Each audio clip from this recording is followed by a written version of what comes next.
네, 오늘 8월 8일 주일 예배에 오신 교회 여러분을 진심으로 환영합니다. 지금 비대면으로 함께 각자 처소에서 예배 드리고 있습니다만 한 마음으로 또 한 뜻으로 한 하나님께 이 시간 마음을 모아서 예배 드리겠습니다. 다 함께 묵상 기도 드리도록 하겠습니다.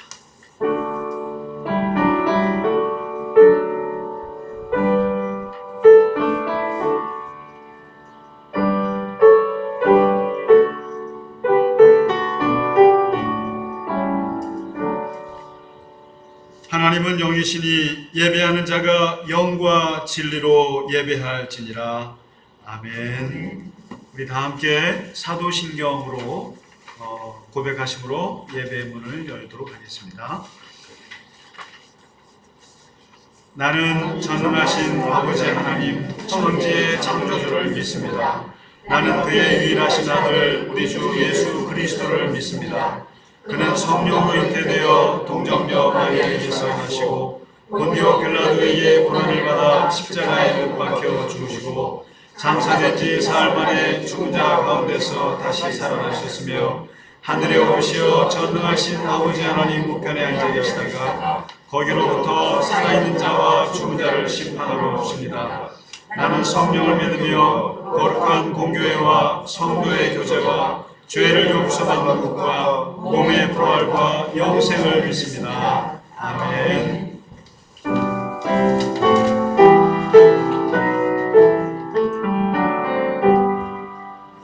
다 찬양하여라 전능왕 창조의 주께 내 오라 주 찬양 평안과 구원의 주님 성령으로 주 앞에 이제 나와 즐겁게 찬양하여라 다 찬양하여라 놀라운 만유의 주께 포근한 나의 믿음을 품어주시는 주님 성도들아 주님의 뜰 아래서 내 소원 다 이루리라.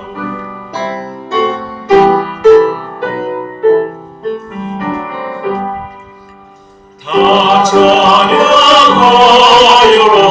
온 몸과 마음을 바쳐 이 세상과 우리 주 앞에 나와 찬양 성도들아 기쁘게 소리 높여 영원히 찬양하여라.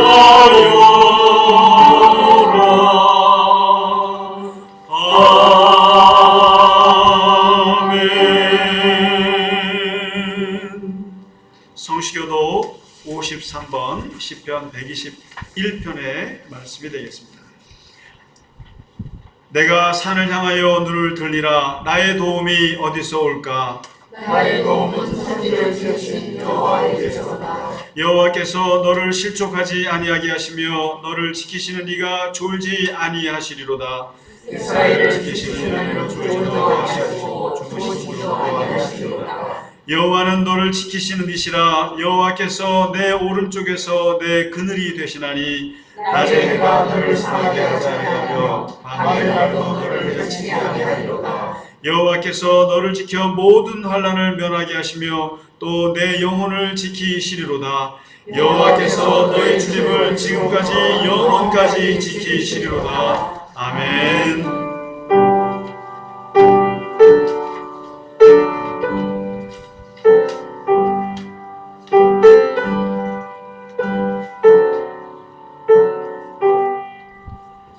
자 찬양 성부 성자 성령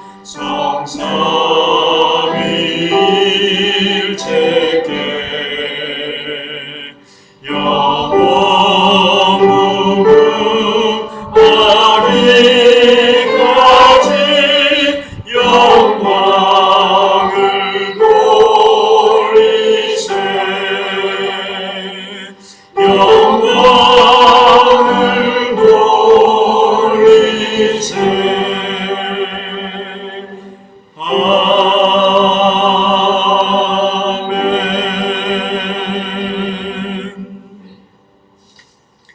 하나님 아버지 감사합니다. 오늘 이렇게 주 앞에 예배할 수 있게 하여 주시고 우리의 영혼이 우리의 마음이 우리의 온 혼이 하나님을 향할 수 있도록 우리의 마음을 주님께 향할 수 있도록 오늘 우리를 붙잡아 주시고 이 자리에 함께하여 주심을 감사합니다.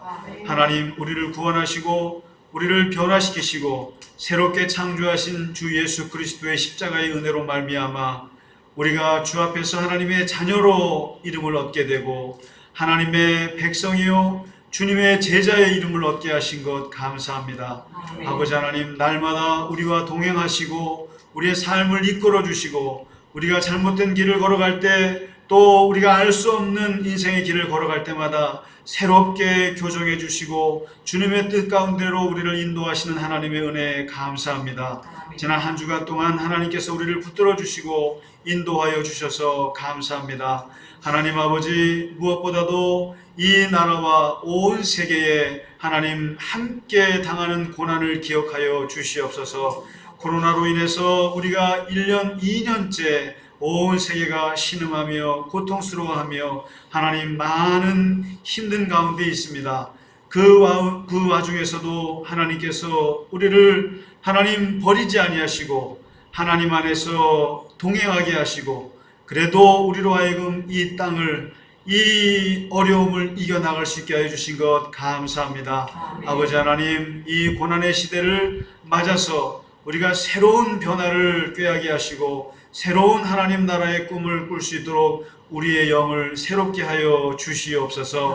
하나님 아버지 특별히 코로나로 인해서 고통을 당하는 우리 많은 국민들을 기억하여 주시옵소서. 소상공인과 자영업자들과 또 많은 일자리를 잃은 사람들 또 청년들 또 어르신들 수많은 우리의 고통받는 이들과 함께하여 주셔서 또한 이와 더불어 한국교회가 이 고통을 어떻게 짊어져야 할지 저희와 함께하여 주옵시고 우리로 하여금 눈을 열어서 하나님 어두운 곳을 보게 하시고 그들과 함께 이 고통을 이겨나갈 수 있도록 하나님의 한국교회를 기억하여 주시옵소서. 아버지 하나님 갈릴리 겨자나무교회를 특별히 기억하여 주셔서 저희가 하나님의 은혜 가운데 지금까지 에베네셀로 인도하신 하나님의 은혜를 기억하며 앞으로도 하나님께서 우리를 인도하실 줄 믿고 하나님께서 당신의 교회를 통해서 하나님의 영광과 하나님의 선한 일들을 이루어 가시옵소서. 교우들 한 분 한 분을 특별히 붙잡아 주옵시고 건강 잃지 않도록 붙잡아 주옵시고 또 질병에 있는 분들에게 하나님의 치유의 능력을 베풀어 주셔서 회복하게 하여 주옵시고 하나님 우리의 교회의 모든 교우들 구석구석까지 하나님의 은혜의 손길을 얻어 주시옵소서. 이 시간 주 앞에 예배하는 우리의 심령 가운데 찾아오셔서 함께 하시고 하나님의 영으로 하나님 축복하시며 하나님께서 영광 받으시는 예배가 되게 하실 줄 믿사옵고 우리 구주 예수 그리스도 이름으로 감사하며 기도 올리옵나이다. 아멘.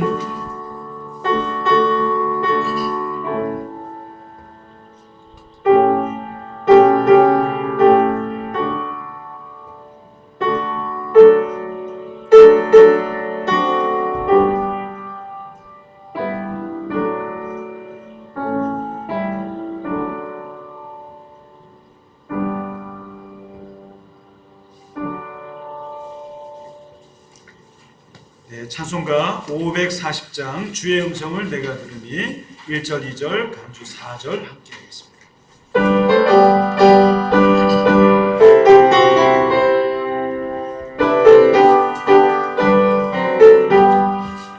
주의 음성을 내가 들으니 사랑한단 말일세. 믿는 마음으로 주께 가오니 나를 영접하소서. 내가 매일 십자가 앞에 더 가까이 가오니 구세주의 흘린 목을 비로소 나를 정죄하소서. 주의 넓으신 은혜 베푸사 나를 받아주시고 나의 부른 뜻 주의 뜻같이 되게 하여 주소서.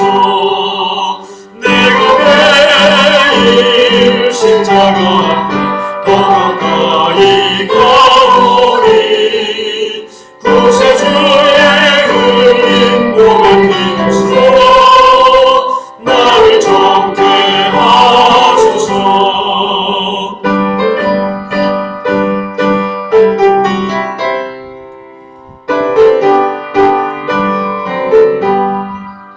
우리 구주의 넓은 사랑을 측량할 자 없으며 주가 주시는 참된 기쁨도 헤아릴 수 없도다. 내가 매일 십자가 앞에 더 가까이 가오니 구세주의 흘린 목을 비로소 나를 정죄하소서.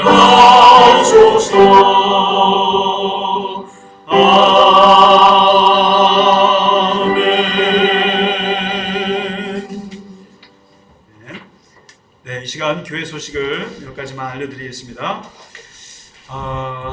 사회적 거리두기가 2주 또 연장이 됐죠. 지금 한 달째 4단계로 가고 있습니다만은 좀처럼 잡히지가 않습니다.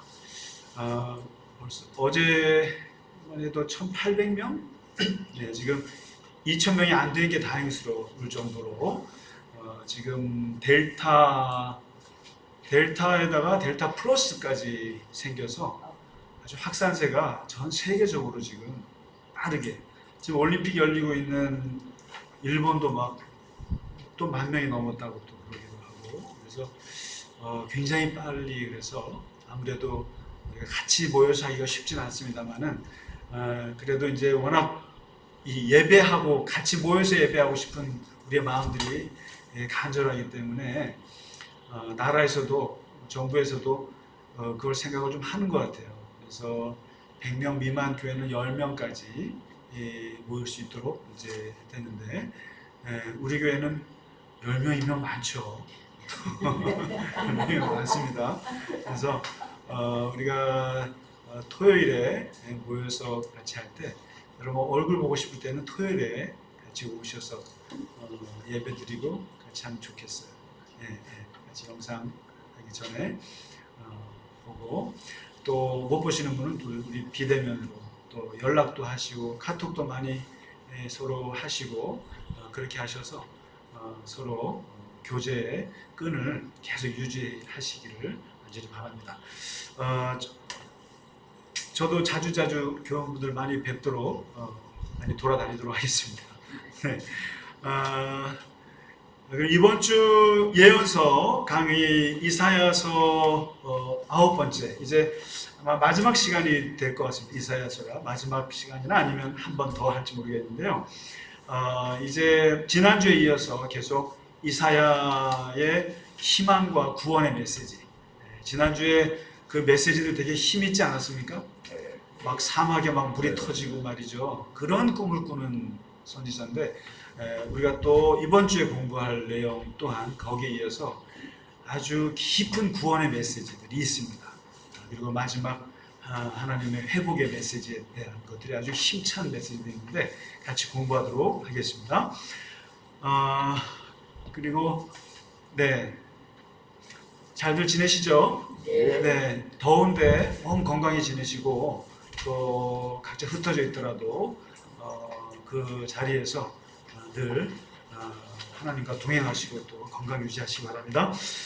예, 오늘 우리에게 주신 말씀 먼저 읽고 오늘 갈릴리 찬양하도록 하겠습니다. 사도행전 10장입니다.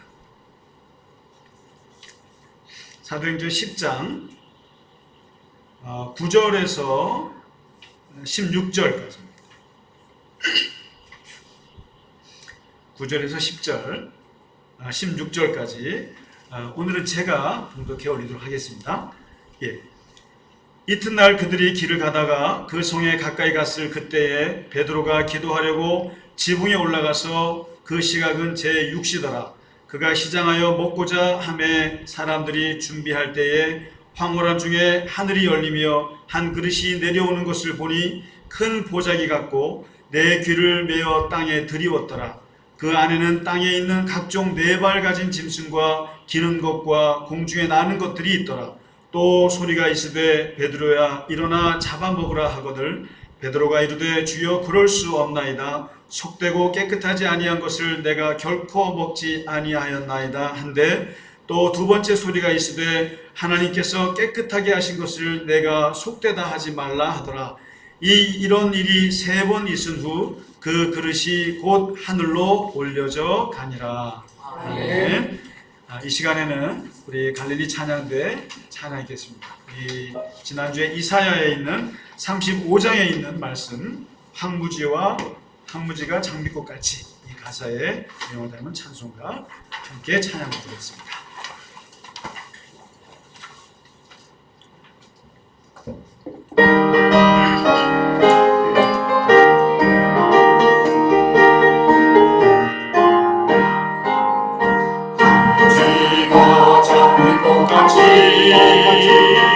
피는 것을 볼 때에 소나게 노래 부르며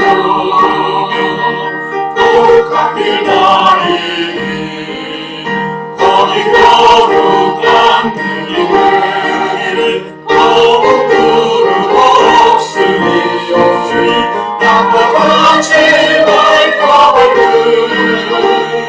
거룩한 길다리니 하나님의 아름다움과 그의 영광 볼 때에 모든 괴로움 잊어버리고 거룩한 길다리니 거기 거룩한 길에 거룩 누름 없으니 땅과 같이 발걸음 거룩한 길다니니 마른 땅에 샘은 터지고 사랑이 흐르는 때 기쁨으로 찬송 부르며 거룩한 길다니니 거기 거룩한 그 길에 거룩 누름 없으니 땅과 같이 날 거룩한 길다니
사실은 이사야 35장에 있는 말씀이 확 와닿습니다. 네, 오늘 읽으신 이 사도행전 10장에 있는 말씀은 사도행전 9장과 함께 아주 중요한 전환점이 되는 장이 됩니다. 이게 9장은 사도 바울이 다메섹에서 부활하신 예수님을 만나서 확 인생이 바뀌는 장면이지 않습니까? 그래서 이것을 바울의 회심 장면이라고 해요. 회심. 그런데 이제 10장에 넘어가면은 이번에는 사실 베드로의 회심이 나와요.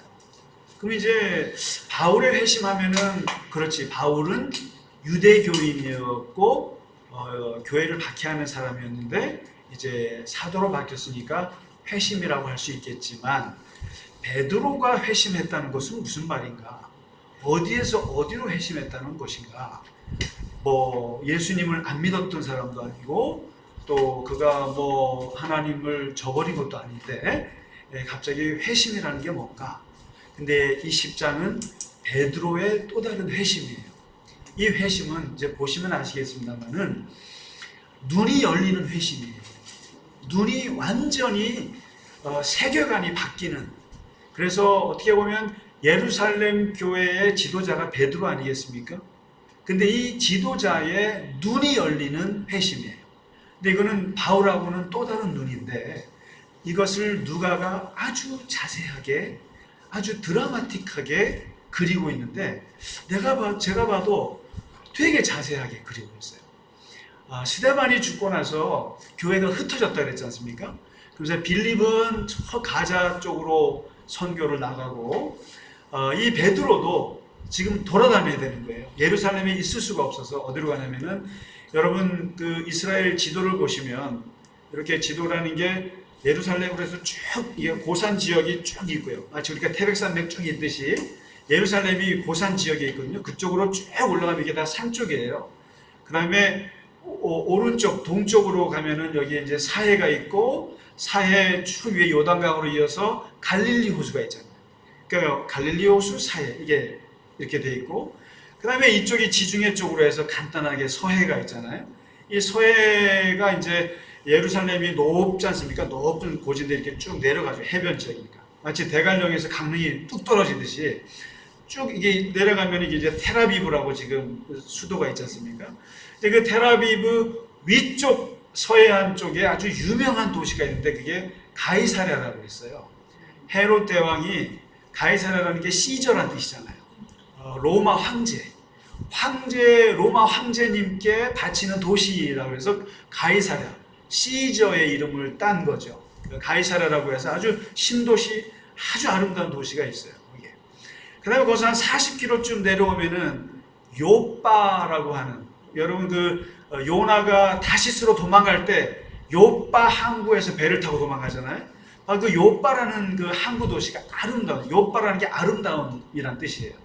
이제 두 도시가 이렇게 걸쳐 있는데, 마치 이게 이제 우리는 동해안을 연상하시면 이제 강릉이 있고 속초가 있는 이런 거리 같은 거예요. 그런데 이제 위에 가이사랴가 있고 아래 요빠가 있는데, 베드로가 이제 예루살렘에서 도망와가지고 이쪽 요빠 쪽으로 온 거예요. 요빠 쪽으로 오면서 선교하다가 뭐 다비다라는 여자를 살리기도 하고, 그러면서 쭉쭉쭉 오다가 요빠의 무두장이 시몬이라고, 무두장이가 뭐냐면은 저거예요. 가죽 있죠. 가죽을 이렇게 벗겨가지고 만드는 거지 않습니까? 그러다 보니까 그 무두장이 집에는 냄새가 심해요. 그런 염색해야 되니까. 이제 그런 곳에 이제 머물고 있었던 때예요. 그때 있는데, 마침 그 가이사랴에 누가 살고 있었냐면은 고넬료라고 하는 은퇴한 백부장. 이 백부장이라는 것은 이제 여러분 이탈리아 로마 사람 아닙니까? 그 100명을 거느린 중대장인데 아마 은퇴했을 거예요. 은퇴하고 이제 가이사랴에서 이제 노년을 보내고 있는데, 이분이 어떤 분인가 하면은 이방인이지만은 유대교를 받아들인 사람이에요. 그래서 이 사람은 하나님을 경외하면서 사람들을 구제하길 좋아하고, 그다음에 늘 기도하길 좋아하는 사람이었던 거예요. 이 사람이. 근데 여러분 이게 이제 사도행전에 보시면 신약 시대에 주로 예수님을 믿게 된 이방인들을 두고 하는 말이 있어요. 누구에게 복음이 들어가냐면은 하나님을 경외하는 자들이라는 말이 있어요. 하나님을 경외하는 사람들. 이 사람들은 유대교를 믿어요.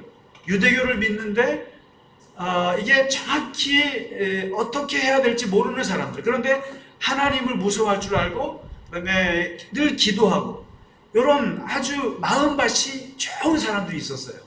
근데 그런 사람들에게 꼭 복음이 들어가게 됩니다. 그래서 그 당시에 예수님을 받아들이게 된 사람들이 유대교를 믿었지만 하나님을 경외하는 사람, 마음이 열린 사람들, 이런 사람들이 이제 주로 복음을 듣게 되는데 그 사람 중에 한 사람이 이 고넬료예요. 근데 이분이 기도하는 중에 환상을 봅니다. 환상을 보는데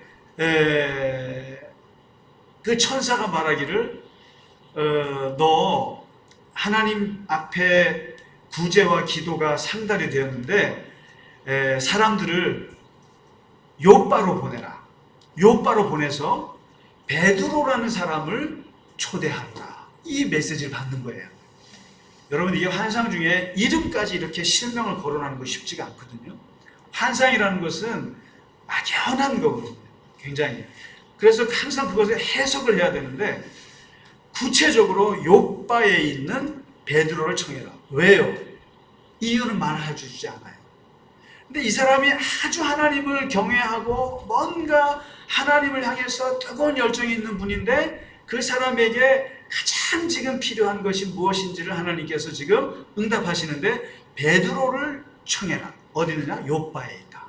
이렇게 된 거예요. 그래서 참 이상하다 싶어가지고 밑에 사람을 시켜서 요빠에 있는 베드로를 불러오라고 합니다. 초청을 가요. 근데 이제 가는 중이에요. 가서 이제 한 40km쯤 되거든요. 근데 그 요빠 제가 지난번에 혼자 이스라엘에 가서 정말 잊지 못할 곳이 이 요빠예요. 왜 잊지 못하냐면은 거기서 무슨 은혜를 크게 받아서 잊지 못하는 게 아니라 여러분 은혜를 많이 받아서 잊지 못하는 게 아니라 어떨 때 잊지 못한다 그러죠? 고생했을 때를 잊지 못하는 거예요. 제가 이 조그만 차를 빌려가지고 그냥 이스라엘이 작으니까 아주 전국을 돌아다녔단 말이에요. 돌아다녔는데 예루살렘에서 이제 요빠로 해서 이제는 가이사랴로 이제 가서 저 갈멜산으로 가리라 하고 서해안으로 이제 투어하리라고 이제 요빠를 갔어요. 저녁에. 저는 요빠에 가서 근데 제가 묵어야 자야 될 거 아니에요. 근데 제 기본이 50불짜리 민박, 50불짜리 이제 호텔인데 요빠에서도 내가 이제 50불짜리를 찾으리라. 그걸 찾다가 4시간을 50불짜리를 찾다가 못 찾아가지고 4시간을 돌아다녀 보세요. 그러니까 중요한 건 보지도 못하고 그냥 잠잘 숙소만 찾는데 4시간을 거기서 차로 헤맸으니 50불짜리 교회 얼마짜리 샀냐면은 300불짜리 샀어요. 300불이면 30만 원이잖아요. 그러니까 50불짜리 찾다가 4시간 동안 못 찾고 300불짜리 아주 최고급 럭셔리에서 잤어요. 아까 죽는 줄 알았어요, 정말로. 호텔이 좋긴 좋더만요, 비싼 호텔이. 딱 하루 그냥 아주 럭셔리하게 잤어요. 요빠라는 데서. 근데 요빠에 어디를 가려고 했냐면은 베드로 환상교회를 가보려고 했던 거예요. 왜냐하면 베드로의 눈이 열린 곳이에요. 눈이 열린 곳이고 그가 새로운 세계에 아주 그냥 가치관이 확 바뀌었던 곳이 요빠라는 곳인데 이분이 베드로가 이 무두장이 시몬의 집에서 12시쯤에 점심시간에 밥을 먹기 전에 정오의 기도가 있잖아요. 그래서 거기서 이제 다락에서 기도를 하는 중에 약간 기도하다가 졸았나 봐요. 약간 이게 이제 졸았는지 그러다가 갑자기 이게 배고픈 때 기도해서 그런지 몰라도 하늘에서 먹을 게 내려온 거예요. 환상 중에. 이게 보자기에 먹을 음식이 내려오는데 좋은 음식이 내려오면 좋은데 못 먹는 음식 있죠. 돼지빨.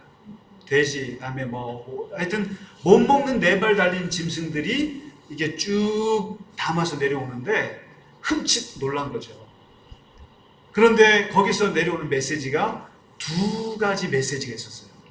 하나가 뭐냐면 베드로야 잡아먹어라. 점심시간인데 잡아먹어라. 근데 베드로가 그 말을 듣고 어떻게 하겠습니까? 절대 그럴 수 없습니다. 이 음식들은 레위기가 금하는 음식들이지 않습니까? 절대 먹어서는 안 되는 돼지고기, 오징어 절대 안 되는 건데 이거를 내려오시면 어떻게 합니까? 그러니까 절대 안 먹습니다. 그러니까 2번째 메시지가 내려오잖아요. 그 메시지가 뭡니까? 하나님께서 깨끗하게 하신 것을 네가 더럽다고 말하면 안 되지. 네가 더럽다고 말하지 마라. 하나님께서 정결하다고 하는 것을 네가 속되다고 말하지 마라. 이런 말이 들리는 거예요. 베드로는 이 말에 지금 꽂힌 거예요. 하나님이 깨끗하다고 한 걸 네가 더럽다고 판단하지 마라. 이 말에 약간 환상이지만 베드로는 너무 이상한 거예요. 그래가지고 여기 보시면 이게 무슨 뜻인가? 너무 이상한 거예요. 이게 보자기가 그것도 3번이나 오르락내리락 한 거예요. 이번에 그 베드로 한상교회를 가봤더니 그 가톨릭 교회인데요. 거기에 딱 그림 한 점이 있어요. 거기에 한 점이 있는데 바로 이 보자기가 내려오는, 천사와 함께 보자기가 내려오고 베드로가 이렇게 쳐다보는 그 그림이 딱 걸려있는 교회인데, 거기서 베드로는 이게 도대체 무슨 뜻인가 하고 굉장히 생각할 때 똑똑똑 두드리는 거죠. 사람이 찾아온 거예요. 저 누구냐고 했더니 2 사람이 찾아왔는데 베드로 당신을 찾고 있습니다 라는 거예요. 그때 베드로에게 들려오는 성령의 음성, 3번째 음성이 들리는데 그게 뭐냐면 일어나서 의심하지 말고 가라, 내가 그들을 보낸 거다. 이상한 거예요. 너무너무 이상한 건데, 그래서 만나서 보니까 어떻게 온 거예요? 그러니 저는 가이사랴에서 고넬료라고 하는 주인님이 보내서 왔는데 주인님께서 기도하던 중에 베드로 사도라는 분을 모시러 오라고 했습니다. 그러니까 베드로가 그 얘기를 듣고 깜짝 놀랐겠죠. 그러면서 환상의 뜻이 무엇인지 풀리기 시작하는 거예요. 천천히 풀려지는데 이상하다. 왜 이방인이 나를 초대할까? 이방인이 왜 나를 불렀을까? 굉장히 그러는 중에 환상 중에 들었던 메시지가 있잖아요. 하나님이 깨끗하다고 한 것을 네가 더럽다고 말하지 마라. 그 말이랑 겹치면서 베드로가 헷갈리기 시작하는데 우리 주인님도 기도 중에 베드로를 데리고 오라는 말을 들었다는 거예요. 이분이 이방인이지만 하나님을 경외하는 사람이고 기도하는 분이고 구제하는 분이고 되게 착한 분인데, 이분이 기도 중에 들었다는 게 베드로도 심상치 않은 거죠. 자기도 환상을 받고 고넬료라는 사람은 환상 중에 둘을 엮어버린 거예요. 그러니까 베드로가 안 갈 수가 없죠. 그래서 또 성령이 자꾸만 가라고 하니까 간 거예요. 가서 보니까 이 괜찮은 백부장, 은퇴한 군인이 떡 있는 거죠. 그래서 어떻게 된 거냐 그랬더니 그 얘기를 하는 거예요. 내가 이방인인데 기도 중에 하나님께서 당신을 초대하라는 얘기를 들었다. 그러니까 베드로가 그 말을 듣고 어떻게 했어요? 뭔 소리요? 그러진 않고, 유대인으로서 내가 이방인을 만나는 게 위법인 줄 알지만 나도 기도 중에 그런 걸 봤기 때문에 내가 당신의 그 초대를 내가 사양할 수가 없었다. 그래서 무슨 일이냐라고 했더니 이제 그때 당신에게 하나님께서 맡긴 메시지가 있다더라. 당신에게서 뭔가 들을 게 있다더라. 그거를 듣고자 한다라는 거예요. 그러니까 베드로는 딱 맞죠. 지금까지 베드로가 계속 외쳤던 게 그거 아닙니까? 예수 그리스도의 십자가와 부활과 구원과 성령의 세례와 이런 메시지들을 전하는 게 3,000명의 구원을 얻고 이런 그가 계속 했던 설교가 있는데 그걸 고넬료가 들어야 한다는 거예요. 그래서 그 자리에서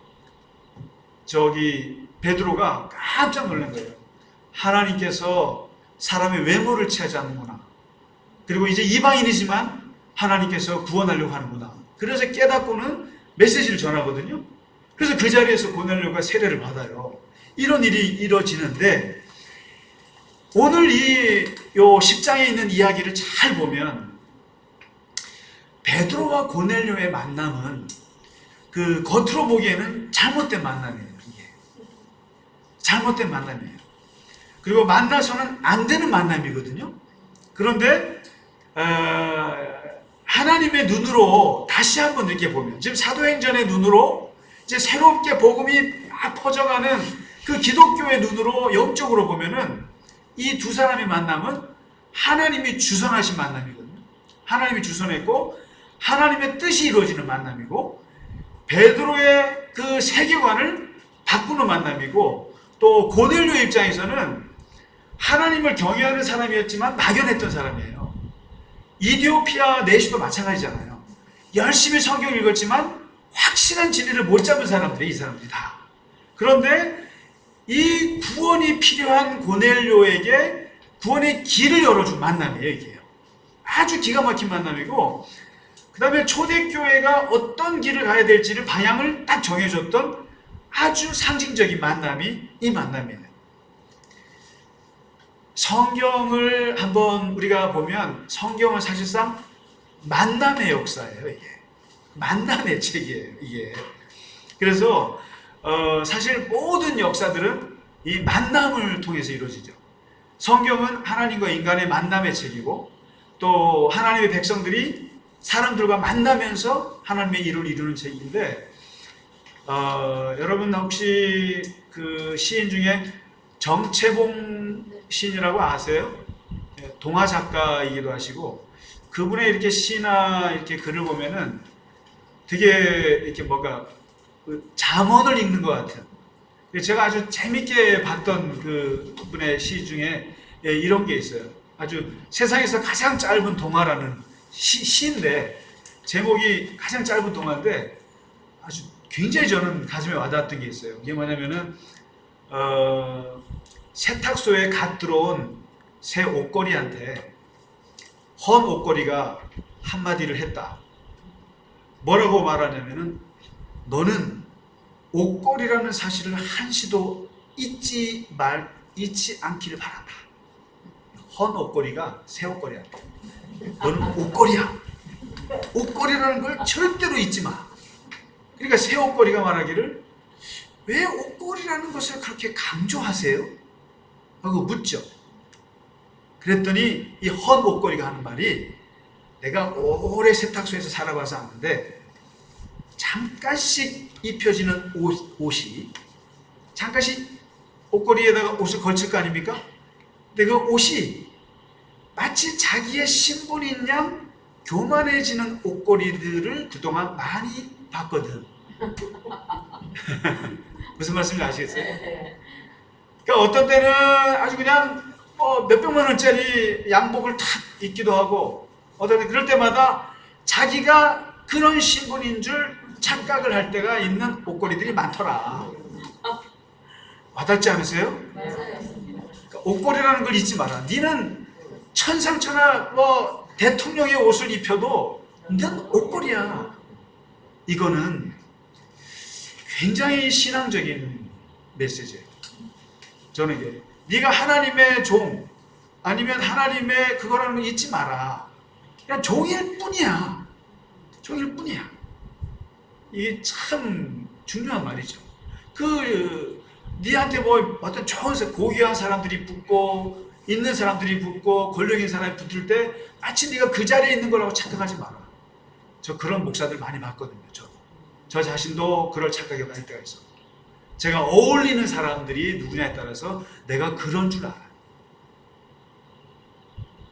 오뎅 떡볶이 먹어야 될 사람인데 분식을 한 게 아니라 마치 그 사람 그 그룹에서 맨날 고급스러운 것만 먹으려고 하고 이런 착각할 때가 있는 그런. 그래서 이 옷걸이 얘기 듣고 저는 참 많이 회개했는데요. 근데 그분이 썼던 글 중에 이런 게 있어요. 5종류의 만남이 있다는 거예요. 인생에 5종류의 만남이 있는데, 이것도 굉장히 와닿는 말이었어요. 왜냐하면 생선과 같은 만남이 있고, 꽃송이와 같은 만남이 있고, 그다음에 건전지 같은 만남이 있고, 그리고 지우개와 같은 만남이 있고, 손수건 같은 만남이 있대요. 근데 그 중에 가장 잘못된 만남은 생선과 같은 만남이라는 거예요. 만날수록 비린내가 나는 사람이 있다. 만날수록 악취가 나는 만남이 있다는 거예요. 처음에는 아주 싱싱하고 좋았는데 만날수록 그 속이 다 들여다보이면서 더러운 만남이 있다는 거죠. 경험해 보셨죠? 그리고 가장 조심해야 될 만남은 꽃송이 같은 만남. 왜냐면 피어 있을 때는 환호하다가 시들면은 이게 뭐야? 쓰레기통에 버리는 만남. 뭐예요? 연예인들의 인기 같은 거죠. 그러니까 잘 나갈 때는 사람들에게 박수 받다가 조금만 못 나가면 버려지는 혹은 버리는 그런 만남. 꽃송이 같은 만남. 그리고 가장 천박한 만남, 가장 비천한 만남이 뭐냐면 건전지와 같은 만남이라는 거예요. 이게 뭐냐면 건전지에 에너지가 들어있을 때는 써먹다가 다 다르면 어떻게 해요?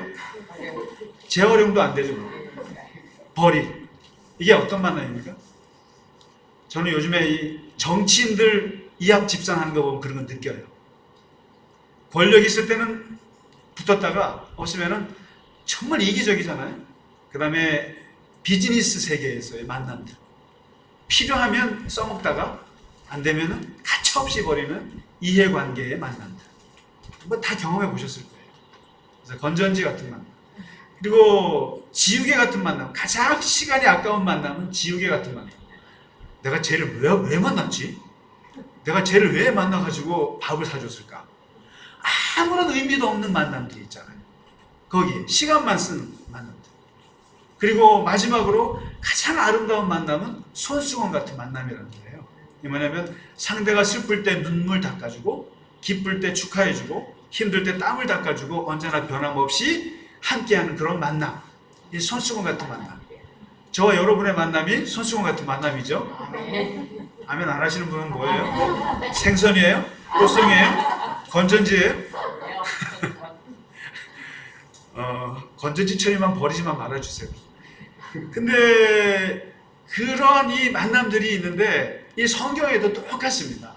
성경에도 보면 이 성경의 인물들 보면 생선 같은 만남이 있고, 꽃송이 같은 만남이 있고, 건전지 같은 만남이 있고, 손수건 같은 만남이 있고, 그리고 이런 그 문제는 이 만남이라는 것이 인생을 바꾸기 때문에 그래요. 우리가 누구를 만나느냐, 지금 이 자리에 오게 된 것도 결국은 누구를 만나서 이렇게 된 거예요. 다 아버지, 어머니, 우리 선생님, 친구, 이런 사람들이 어떠냐에 따라서 내 인생이 지금 이 자리에 온 거예요. 결국에 내가 처음부터 가만히 독야청청 이 자리에 온 게 아니라 이 사람 저 사람 만나면서 내 가치관이 형성이 되고, 내 세계관이 만들어지고, 내 신앙이 생기고, 이러면서 이 자리에 오게 된 거거든요. 그런 면에서는 우리 권사님들의 집사님들은 좋은 분들 많이 만나신 걸로 믿습니다. 이렇게 이 좋은 자리에 오셨으니까요. 그런데 오늘 보면은 이 성경에도 보면 이 만남들 보면 참 기가 막혀요. 어떤 사람들은 보세요. 아담과 하와같이 만나는 부부간에 만나는 것도 있지만 가인과 아벨같이 만나지 말았어야 될 형제가 있어요. 죽이지 않습니까? 야곱 같은 경우는 어머니 말고는, 아버지 말고는 에서하고 관계, 라반하고 관계, 이런 관계들 때문에 얼마나 힘들었어요, 이게 다. 그러니까 다윗 같은 경우도 보시면은 사울 같은 사람, 자기를 죽이려는 그런 정말 건전지 같은 만남도 있지만은 그 사울의 아들하고의 요나단하고의 우정은 목숨을 건 또 우정이에요. 그런 만남도 있어요. 모세 같은 경우는 바로하고 만나면 안 되는 거죠. 바로는 자기를 죽이는 사람이니까. 그런데 자기를 살린 사람은 바로의 공주였다라는 거예요. 그러니까 이런 만남이 있고 저런 만남이 있는 거죠.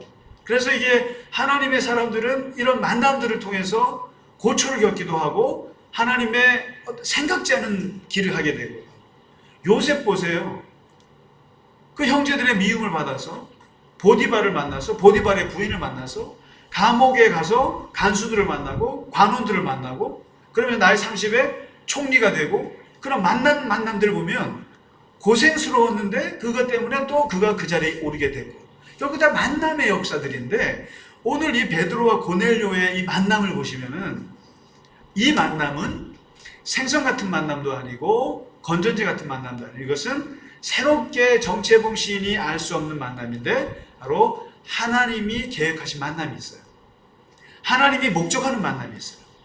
하나님이 아예 처음부터 끝까지 이렇게 중재해가지고 하나님이 주선하는 만남이 있다고요. 그 만남인데 하나님의 만남은 무엇인가? 하나님이 뭔가 역사하시는 만남이라는 것은 무엇인가?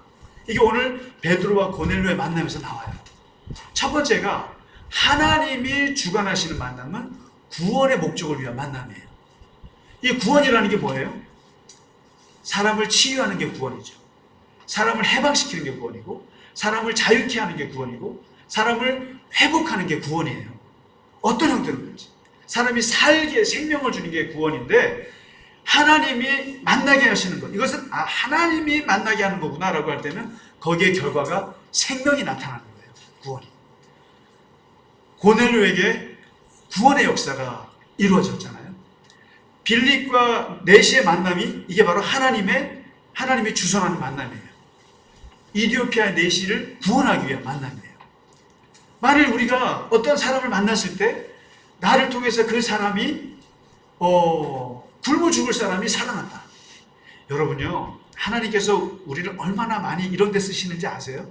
아마 권사님 자는 잘 모르실 거예요. 근데 하나님의 일이라는 게 무슨 죽도록 평생을 내가 그 일만 하다가 이렇게 아니라 내가 가지고 있는 자리, 내가 가지고 있는 신분, 내가 가지고 있는 경제적인 여건, 또 내가 가지고 있는 인맥들, 또 내가 가지고 있는 지식들을 하나님께서 가끔씩 이렇게 빼먹으실 때가 있어요. 톡톡 쓰세요. 그냥 토스만 해준 건데 엄청난 일이 벌어져요. 예를 들면 저 그런 걸 많이 경험해요. 교인들과 교인들 사이에 어떤 만남을 목사가 이렇게 이분이 하면 그러면 이분이 큰 힘 안 들이고 이 사람의 인생을 확 바꿔주는 경우가 많이 봤어요. 저는요. 이해가 되세요? 무슨 엄청난 돈을 썼고 엄청난 걸 기도하고 하는 게 아니라 내가 가지고 있는 위치에서 누군가를 예를 들면 저는 의사 선생님들도 보면 또는 이렇게 중간에서 이렇게 약간만 역할만 해줌으로써 한 사람의 인생을 바꿔주는 걸 그리고 죽음에서 생명으로 되는 걸 많이 봤어요. 지난번에 우리 선교사님의 그런 사모님 것도 그냥 저는 이것을 이분한테 전해줬을 뿐이에요. 그런데 결국에는 이게 다 연결이 되는 거예요. 이런 만남들인 거예요. 그러니까 그분도 기도하고 있었고 저 또한 그분을 위해서 기도하고 있었을 때 그분이 어떤 도움을 요청했을 때 제가 마음이 너무 쓰라린 거예요. 너무 쓰라리고 가슴 아프고 그러니까 어떻게 해야 되나? 아는 사람한테 연락하고 그거 하나 전화 한 통 돌렸을 뿐인데 결국에는 거기에 치유의 역사가 일어난 거죠. 그런 거예요. 되게 하나님의 일이라는 게 어려울 것 같지만 매우 쉽게 역사된다. 그것은 만남을 통해서. 그래서 우리 크리스찬들은 그러한 레이더를 항상 열고 있어야 돼요. 그러니까 누구를 만날 때 하나님께서 이 사람과 나 사이에 어떤 일을 이룰까라는 기대와 신중함이 있어야 되거든요. 그래서 어떨 때 보면 생선 같은 인간도 있고 꽃소리 같은 사람도 있고 건전지 같은 사람도 있지만은 그 와중에서도 하나님의 일을 이룰 만남들이 있어요. 근데 하나님의 만남은 꼭 구원에 대한 역사들이에요. 근데 두 번째 보시면 이 하나님의 주선하시는 만남들은 이게 기도하는 사람들을 통해서 이루어져요. 이게 놀라워요, 되게. 근데 이게 기도하는 사람들을 통해서 이게 텔레파시를 맞추시는 거죠. 맞추시는데 같은 영, 같은 성령, 같은 하나님, 그리고 어떤 같은 예수 그리스도의 신앙 안에 있는 사람들 사이에서 하나님이 이렇게 계시를 하세요. 계시를 하시는데 하나님의 계시는 하나님이 절대로 일방적이신 분이 아니에요. 절대로. 그리고 하나님은 인간과 인간 사이의 관계를 깨뜨리면서까지 밀어붙이시는 분이 절대로 아니에요.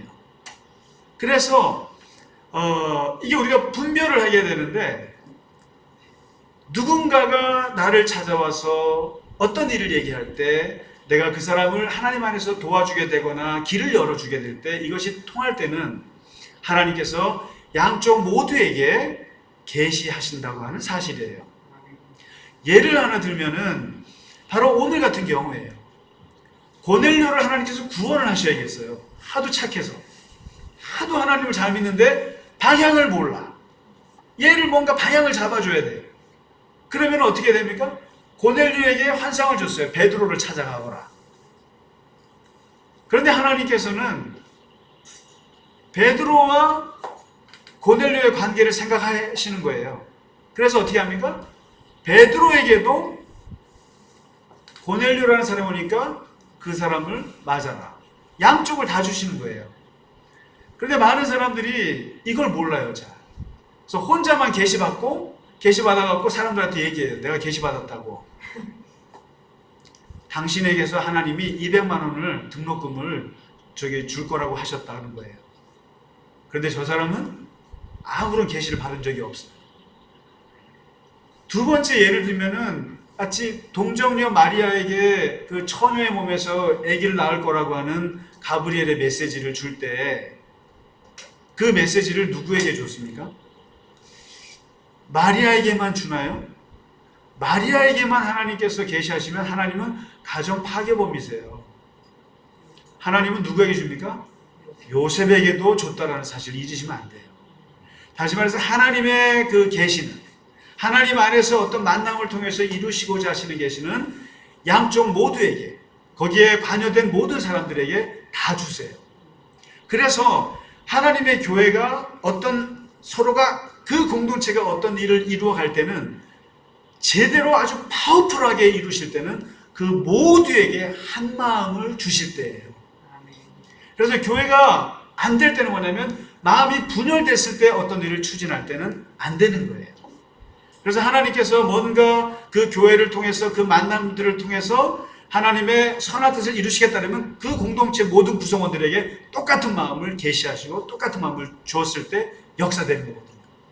그러니까 여러분, 누가 와가지고 대뜸 하나님이 계시하셨다고 저기 장로님한테 100만 원 받아오라고 그랬다고 그렇게 하면은 기도해서 왔다고 해서 괜히 속지 마시라고요. 그렇잖아요. 나는 기도도 안 했는데 저 사람은 기도하고 한밤중에 막 그런 일이 뭐 보자기가 내려왔다라는 거예요. 막 이런 식으로 얘기하면 진짜 하나님이 계신 줄 알고 주고 나서는 어떻게 해요? 마음이 찝찝한 거예요. 나는 그런 느낌도 없었고 그런 계시도 받은 적이 없었고 그리고 돈도 생긴 것도 아닌데. 그런데 그런 거예요. 여러분 그런 경험도 많이 하셨을 거예요. 하나님께서 나에게 뭔가를 주셨는데 이걸 내가 뭔가 좋은 데 써야 되는데 하고 있을 때 꼭 뭐가 와요. 그러면은 이건 준비가 된 거란 말이에요. 내가 준비가 된 거예요. 그러면은 꼭 하나님은 필요한 사람을 이렇게 붙여준다고요. 그리고 그럴 때 줬을 때는 그 내 마음도 기쁘고 타 마음이 기쁜 거예요. 그러니까 하나님의 일이라고 하는 것은 서로가 기뻐야 되는 거예요. 서로가 기쁘고 좋아야 되는데 한쪽은 기쁜데 한쪽은 찝찝하면 이거는 사기라고 해요. 사기. 이런 걸 사기라고 그러는 거예요. 주고 나서도 이상해, 찝찝해. 난 준비가 안 됐는데. 이걸 영적 폭력이라고 그래요. 영적인 폭력. 일방적으로 영적으로. 그래서 얼마나 많은 이 지도자들이나 목사들이나 이런 사람들이 교인들한테 이런 영적 폭력을 했는지 몰라요. 저는 그런 일이 많이 있었다고 봐요. 그러니까 교인들은 뭐 아무것도 모르는데 목사가 기도하고 그랬다고 하니까 거기에 그냥 눌려버리는 거죠. 그런 거예요. 그런데 하나님의 만남은 양쪽 모두에게 계시하신다. 그래서 서로에게 시너지를 일으키신다. 이 고넬료와 같이, 베드로와 같이 양쪽 모두에게 환상을 주셨다는 거죠. 그리고 마지막으로 이 하나님이 주선하시는 만남, 이 베드로와 고넬료와의 만남, 이 만남 속에는 뭐가 있냐면 항상 이러한 만남에는 깨달음이 있어요. 엄청난 변화가 생겨요. 그게. 그 일을 겪고 나서 사람들이 항상 뭔가 새로운 가치관이 생겨요. 그게 뭐냐면 오늘 보시면 이 생선 같은 만남에도요, 건전지 같은 만남을 당하시거나 또 지우개 같은 만남에서도 사실은 이 모든 만남에는 사람으로 하여금 깨달음을 얻게 합니다. 변화를 얻게 해요. 근데 그 변화가 나쁜 변화여서 그렇지. 예를 들면 여러분 사기꾼을 만나서 한번 당해보시면 어떤 변화가 생겨납니까? 다시는 사람들에게 돈 안 준다. 변화가 생기죠. 사기꾼을 만나도 변화가 생기는 거예요. 그런데 이 하나님으로 말미암아서 하나님이 만나게 하시는 사람의 만남은 거기에는 굉장한 변화들이 일어나요. 예를 들면 아브라함 같은 경우는 자기 아들 이삭을 통해서 믿음이 무엇인지를 알게 되는 그 자식과의 만남에서도 그런 거거든요. 그 요셉 같은 경우도 그 수많은 고생을 했지만 보디발의 부인이 그런 만남조차도 이거 정말 깨달음이 많은 거예요. 많은 거예요. 감옥에 끌려가서 간수들, 그다음에 그 끌려온 관원들 예언해 주잖아요. 어떤 사람은 자기가 예언해 주는데 나중에 다 도망가고 잊어버리기도 하고 그런 배신까지 당하면서도 그 속에서도 다 요셉은 다 그게 쌓이면서 그가 총리 자리에 오르게 되는, 심지어 형제들이 얼마나 미워했습니까? 미워해서 자기를 구덩이에 집어넣어서 노예로 팔았지 않습니까? 그런 만남들조차도 다 깨달음을 주고 뭔가 인생의 변화를 주는 만남인데, 이 오늘 베드로가 고넬료를 만난 건 엄청난 거죠. 왜냐하면 베드로는 죽을 때까지, 자기가 죽을 때까지 그냥 유대교 안에서만, 유대인들만, 예루살렘에서만, 그래 유대인들만 그냥 복음을 전하고, 예수님이 그냥 십자가에서 죽은 게 이분이 너무 억울한 죽음이야. 부활하셨어. 그러니까 유대교인들이요, 예수도 받아들여줘. 요까지였어요, 베드로가. 그런데 고넬료를 만나고 나서 눈이 확 뒤집어졌죠. 이방인에게도 예수 그리스도의 복음을 전해야 되겠다고 하는 눈이 확 열리죠. 이게 엄청난 앞으로 초대교회의 길을 열어주는 거예요. 바울보다 어떻게 보면 더 중요한 게 베드로의 이 만남입니다.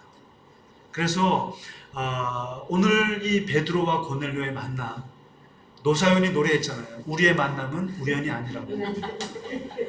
우리의 오랜 바람이었다라고 그러잖아요. 제가 어제 그걸 한번 들어봤어요. 노사연의 그 노래를 오랜만에. 만남. 딱 두 가지예요.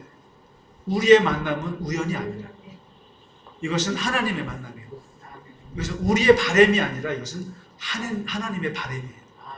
이 베드로와 고넬료 하나님의 바람이었어요. 그 바람에 둘이 사용된 거예요. 사용된 건데, 그래서 우리가 만나는 사람, 그 만남이라고 하는 걸 되게 소중하게 생각하실 필요가 있고, 신중해야 되고, 되게 조심스럽게 생각해야 돼요.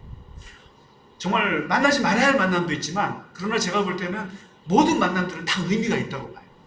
다 우리의 변화를 시켜주는데, 특별히 하나님께서 우리의 눈을 열어주는 만남, 또 우리를 통해서 누군가를 구원해주는 만남이 있어요. 또 누군가를 통해서 내가 구원받고 엄청난 도움이 되는 만남이 있어요.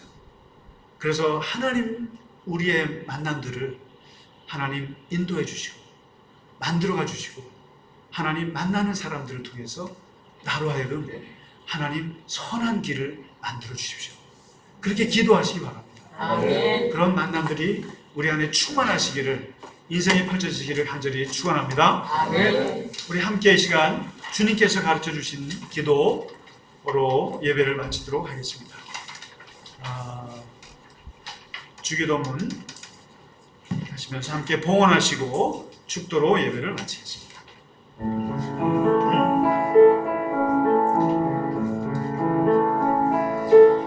하늘에 계신 아버지, 이름 거룩하사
주의 나라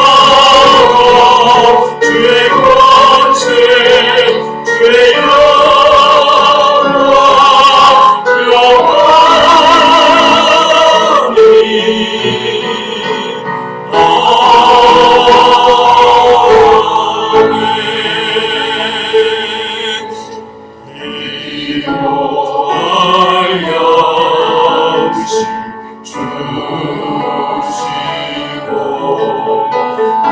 우리들의 큰 죄 다 용서하시고 또 시험에 들게 마시고 악에서 구하소서. 내게 주의 나라 주의 권세 주의 영광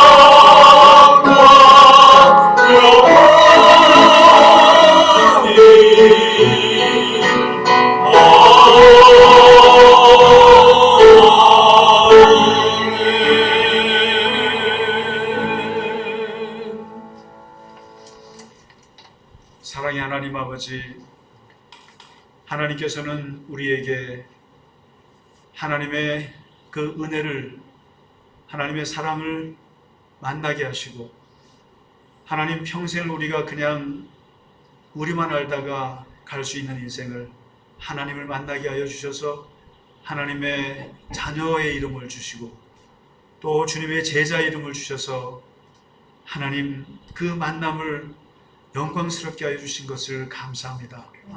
또한 하나님께서는 우리에게 좋은 하나님의 사람들을 만나게 하여 주셔서 그 기도하는 사람들을 만나게 하셔서 같은 영을 가진 사람들을 만나게 하셔서 그들과 더불어 하나님의 구원의 역사를 이루어 가시고 하나님의 놀라운 자유의 역사, 하나님의 회복의 역사, 치유의 역사를 만들어 가신 하나님 아버지 감사합니다. 그 만남의 역사에 우리를 사용하여 주시고 때로는 그 만남을 통해서 우리를 새롭게 창조하시는 하나님의 그 섭리 앞에 우리를 서게 하여 주신 것을 감사합니다. 아버지 하나님, 갈릴리 겨자나무 교회가 하나님의 귀한 거룩한 만남의 귀한 공동체가 되게 하시고 이 만남들을 통해서 하나님의 놀라운 선교의 열매, 구제의 열매, 하나님의 선행의 열매, 하나님의 놀라운 구원의 열매들이 우리를 통해서 이루어지게 하여 주시옵소서.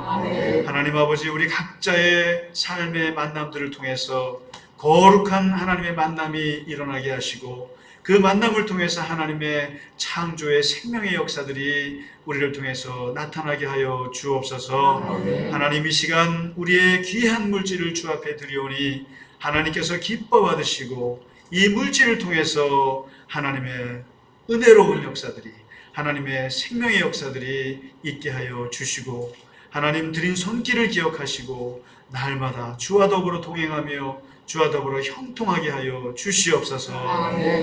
이제는 우리 주 예수 그리스도의 크신 은혜와 하나님 아버지의 지극하신 사랑하심과 성령의 감화, 감동, 위로, 교통하심이 오늘 주님 안에서 거룩한 만남을 통해 하나님의 나라를 만들어가길 간절히 원하는 갈릴리 겨자나무 교회 모든 교우들과 우리가 영상으로 함께 예배하는 우리의 형제자매들 머리 위에 이제로부터 영원까지 함께 하시기를 간절히 축원하나이다. 아멘.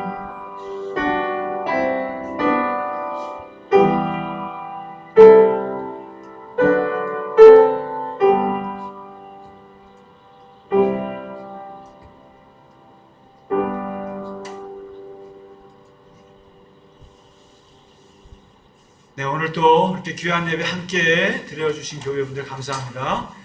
일주일 동안도 건강하고 승리하시는 한 주 되시기를 간절히 바랍니다. 감사합니다. 감사합니다. 감사합니다.